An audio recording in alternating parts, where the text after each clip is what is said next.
તાપી જિલ્લાના વાલોડ તાલુકાના બાજીપુરા એટલે કે કમાલછોડ ગ્રામ પંચાયતના સરપંચ જ્યારથી સસ્પેન્ડ થયા છે ત્યારથી ક્યાંક ને ક્યાંક બાજીપુરા પંથકમાં રાજકારણ પણ ગરમાયું હોય તેવું જણાઈ રહ્યું છે। ત્યારે તાલુકા પંચાયત સભ્યપદ માટે ઉમેદવારી નોંધાવનાર કૌશિકાબેન દ્વારા આ મામલે શું નિવેદન આપવામાં આવ્યું તે જોઈએ। જી, તમારું નામ? મારું નામ કૌશિકાબેન અજીતભાઈ ચૌધરી। તમે તાપી જિલ્લાના કયા તાલુકા અને કઈ બેઠક ઉપરથી ચૂંટણી લડી રહ્યા છો? હું તાપી જિલ્લાના કમાલસોડ બેઠક પર તાલુકા પંચાયત કમાલસોડના બેઠક પરથી ચૂંટણી ઉમેદવારી નોંધાવી છે। જી, કમાલછોડ બેઠક હાલમાં ભ્રષ્ટાચારની ગંભીર આક્ષેપો છે। એક ઉમેદવાર તરીકે તમે આ પરિસ્થિતિને કઈ રીતે જુઓ છો? જો આ માત્ર આક્ષેપો નથી પણ એક વરવી વાસ્તવિકતા છે।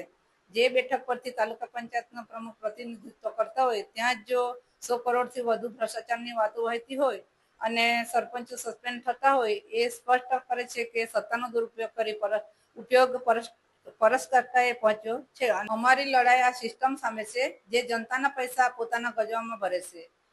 શાસક પક્ષના શાસનકાળ દરમિયાન મહિલા પ્રમુખ તરીકે વર્ષાબેન રાઠોડના કાર્યકાળ દરમિયાન થયેલા વિવાદો વિશે તમારું શું કહેવું છે? વર્ષાબેન રાઠોડ પોતે આ વિસ્તારની વતની હોવા છતાં તેમના શાસનમાં ભ્રષ્ટાચારનો એક ઢંઢેરો પીટાયો છે જે શરમજનક છે।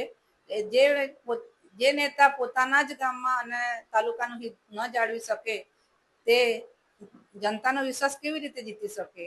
બે સરપંચોનું સસ્પેન્ડ થતું એ સાબિત કરે છે કે સત્તાના જોરે ગેરવહીવટ ચલાવવાની આખી એક ચેનલ ઊભી કરવામાં આવી છે। અને છેલ્લા આ સરપંચ શ્રી કમાલસોડ રીનાબેન અલ્પેશભાઈ ચૌધરી તે પણ અત્યારે સસ્પેન્ડ થયા છે।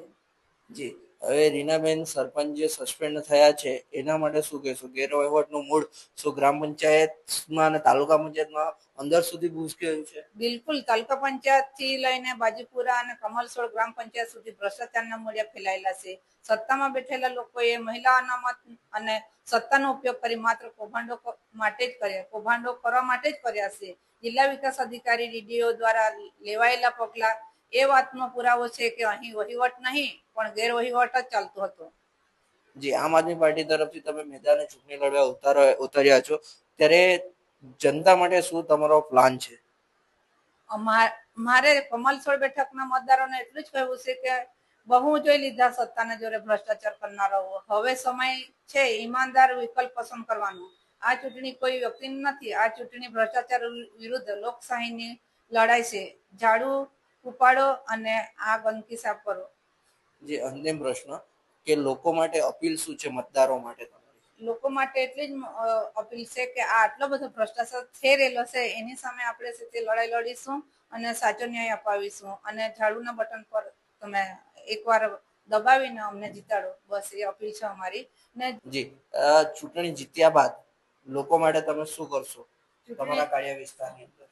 ચૂંટણી જીત્યા બાદ પહેલા તો આ કરપ્શન થયેલું છે, ખોટો ભ્રષ્ટાચાર, આટલો બધો ભ્રષ્ટાચાર થયેલો છે કે ગ્રામ પંચાયતની સ્તરે હું પોતે વોર્ડ સભ્ય છું પણ આજ દિન સુધી લેખિતમાં મેં પ્રોસેસિંગ અને રોજકામની નકલ ઠરાવની નકલ માંગણી કરતી આવેલી છું 2022 થી તે આજ સુધી મને આપવામાં આવી નથી। મેં આરટીઆઈ પણ કરી હતી પણ આરટીઆઈ વિકાસ કમિશનર શ્રીએ ગાંધીનગરે ઓનલાઈન માહિતી આપી છે 1 વર્ષની, એમાં એટલા તમામ ભ્રષ્ટાચાર લગભગ કે 1 કરોડનો તો ભ્રષ્ટાચાર નીકળી જાય છે।